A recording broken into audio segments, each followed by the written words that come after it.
If you would take your Bibles, open them to Daniel chapter 6. Daniel chapter 6. Now, I noticed something today. We're going to spend all morning in Daniel chapter 6. You say, what do you mean? This lesson, the jumping off point is Daniel chapter 6, and this morning's message is from Daniel chapter 6. It just so happened they coordinate like that. So you'll get to know Daniel chapter 6 pretty well, probably by the time the day is over. But Daniel chapter 6, we're going to be continuing on in our series that we're doing on the secret place, study on prayer. And we're going to be looking at verses 6 to verse 10. And then the morning service will be verses 1, I believe, to verse 10. But verse 6, it says, "Then these presidents and princes assembled together to the king and said, Thus unto him, King Darius, live forever. All the presidents of the kingdom, the governors and the princes, the counselors and the captains, have consulted together to establish a royal statute and to make a firm decree that whosoever shall ask a petition of any god or man for 30 days shall be cast into the den of lions. Now, O king, establish a decree and sign the writing that it be not changed, according to the law of the Medes and the Persians, which altereth not. Wherefore King Darius signed the writing and the decree. Now when Daniel knew that the writing was signed, he went into his house, and his window being open in his chamber toward Jerusalem, he kneeled upon his knees 3 times a day and prayed and gave thanks before his God, as he did aforetime." Now, Daniel was in a time of great crisis. Literally, his life was on the line if he prayed. Correct? Have you ever thought, if your life was on the line if you prayed to God, would you still pray? Now, how would we respond? What would we do? I don't know, maybe we'd close the window and pray. That way, if they can't see me, they won't know, right? I don't know how we would do that. Now, we are told that he simply knelt upon his knees 3 times a day and prayed. It wasn't just once a day, 3 times a day. And by the way, he didn't close the window. He left it open. And I guess his custom, you can infer from this passage of Scripture what was Daniel's custom. To kneel at the window facing Jerusalem and to pray. Yes? You say, why? Because it says, as he did aforetime. In other words, as he had previously done, he kept doing. All right? And Daniel's choice was to pray or to live. And he chose pray. Why? One of the keys to Daniel's greatness as a man of God and as a man of prayer is found simply in the 4 words where it says, as he did aforetime.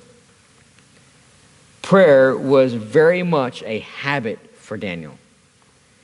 He had mastered the discipline of prayer.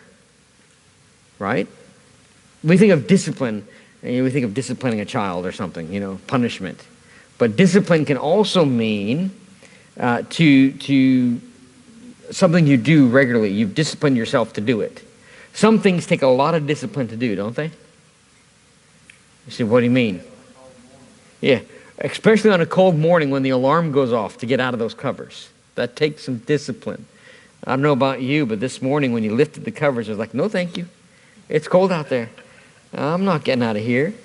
And then came time to shower, and you're like, put your foot on the tile, and you're like, woo, no thank you. Right? I don't know, maybe it's just me.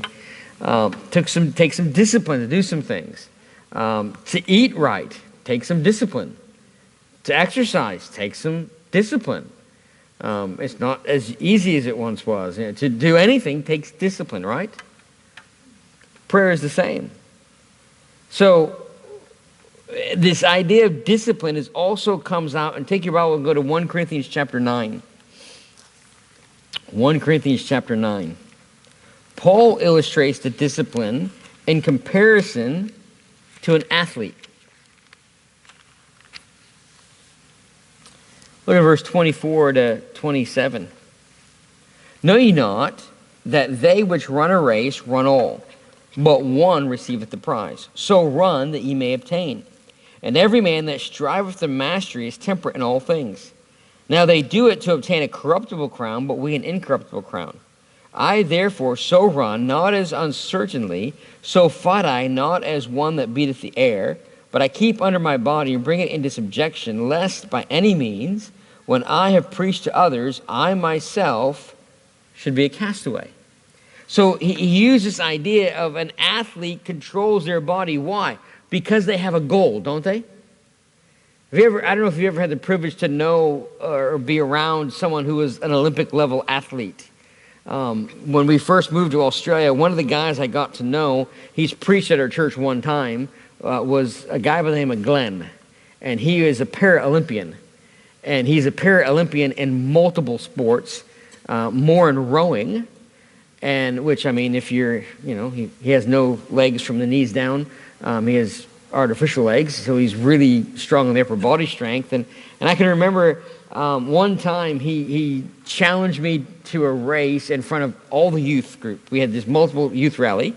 And he said, "Brother Joe, get down on your backside." And I said, "Yes." He goes, "We're going to race. But you can't run because we're going to make it even. And I can't run because, I have no legs." And I was like, "Oh, okay, so what are we going to do?" He says, "You're going to use your arms and we're going to race across this court." And it was like a court like this and everyone's watching. And I'm thinking, I'm a dead man. Like, this guy does this all the time. He's in a wheelchair. His arms are big. And sure enough, like by the time we started, say, at this end line, by the time I got like to the 3-point line, he's already at the other end. And he's turned around to come back at me. And I'm like, so I got to half court and I just laid down.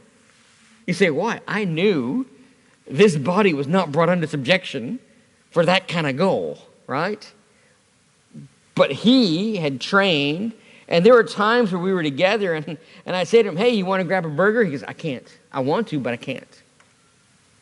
And I say, "Why can't you? Like, do you not have the ability to? If you don't have the money, I'll buy it for you." He goes, No. I can't because I have to eat this certain regimen so that way my body's in tip-top shape because I have a competition in 2 weeks that I need to compete in. What was he saying? He said, I've disciplined my body for the goal of winning that race and representing my country. And Paul says it quite plainly, hey, the athlete does this discipline for a crown that's corruptible. Like, you know what? You get a medal for winning. He's got tons of medals. Like, he's got medals. But you know what? If you don't polish those medals, they get old and they get dirty and they deteriorate, don't they? They're corruptible. The ribbons, if you're not careful with the ribbons, they can rip. Paul's saying, hey, if the athlete will discipline their body for something that is corruptible, and by the way, in Paul's day, the athletes got like a crown of like flowers and things. You want something more corruptible than that, you're not going to find it. You know, if you ever had a little thing of flowers that you guys bought for your wife or something, and you said, oh, these are nice, and like they last maybe a week. Yeah, I used to buy my wife flowers from this one particular place, and they were nice. They looked really nice. They were expensive. They were all that type of stuff. And you know what I realized? For a quarter of the price, I could get them from Woolies, and they lasted 10 times longer. I don't know why, but they lasted 10 times longer spending like $20 on the thing than spending like $60 on it. So I spend $20 now. Like, what does it matter? In the end, they're all going to die, aren't they? But what Paul's saying is we as believers, if we discipline ourselves, and as Daniel did, we're disciplining ourselves towards a goal of a crown that's not corruptible. It's not going to pass away. And so as we begin to look at this idea of how do we have a discipline of prayer. Now, point one, it's going to be so mind-blowing. It's going to rock your world. You're going to think, why didn't I think of that? You're going to think, I've never even heard that ever in my life. You ready for point one? You ready for it? It's simple. Ready? Decide to pray. You probably heard that before, right? If you're going to have a discipline of prayer, you have to actually decide to pray. You're never going to do something you don't decide to do. Correct? There are certain things I can tell you I will never do. You know why? I decided I'm not doing them. Matter of fact, one of those things is certain types of roller coasters. I've decided I am not riding them anymore. And I had my best mate with me. We were at a park, was it a couple years ago, and we were at this roller coaster, and he said, "But man, we rode it years ago." And I said, "Yes, I rode it years ago. I'm done." And he looked at me and he goes, "If you don't ride it, I'm going to call you a chicken in front of everybody." And I said, "Go ahead, and I'll flap my wings and balk like a chicken. It doesn't bother me." And he said, "No, you won't." I said, "Yes, I will." So what did he do? He called me a chicken, and I flapped and I balked right there in the middle of the amusement park. And he looks at me and he goes, "You're going to do that?" I'm like, "Yes, because I ain't going on that. I don't care what it takes. I'm not going on that." He said, "Why?" "I decided I will not do that." Yes? But on the contrary, when we're talking about prayer, you will never have a dedicated, disciplined time of prayer like Daniel did 3 times a day, in a certain spot. His was facing Jerusalem. You don't have to pray to face Jerusalem, okay, just so you know that. But there's a reason why he was doing that. Remember, he was in captivity.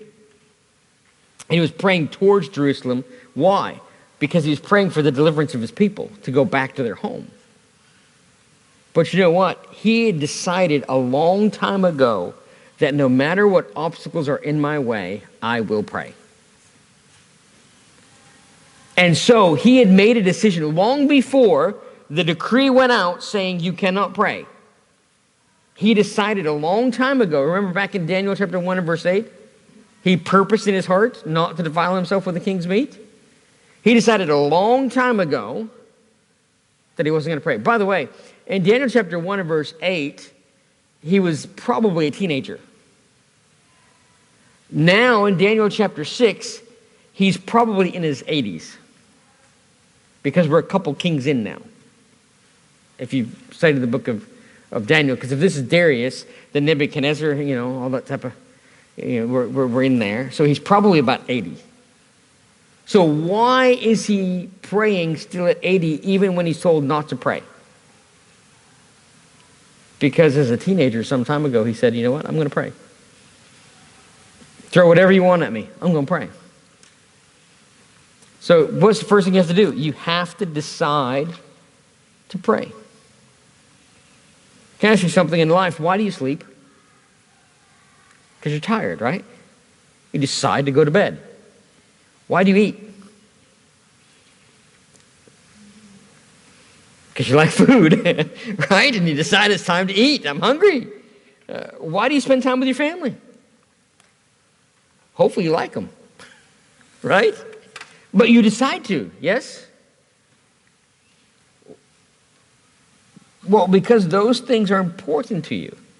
Really, that's why you work. That's why you sleep. That's why you eat. That's why you spend time with your family. Yes, because you've decided these things are important to you, so you will make time for them. So let's decide to make prayer important to us. How do I know that prayer is not important to most Christians? Well, I can tell you this. So few Christians pray at any length of time.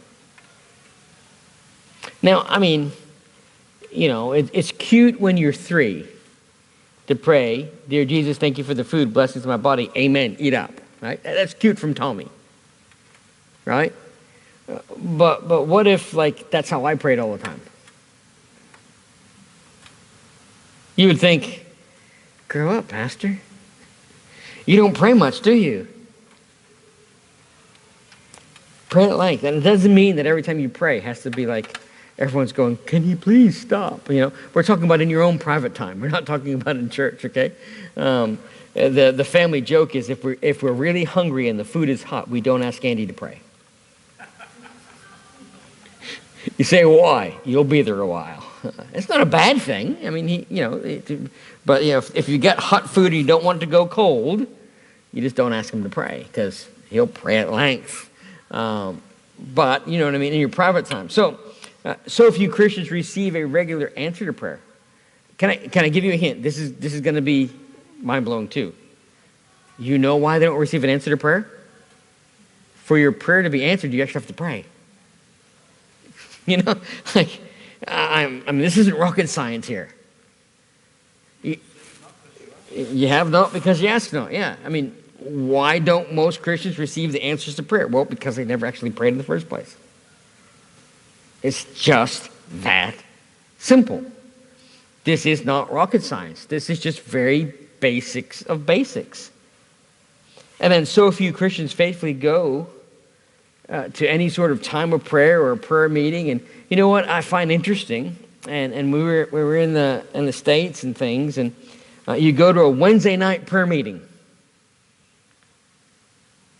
and it's like a Sunday morning service.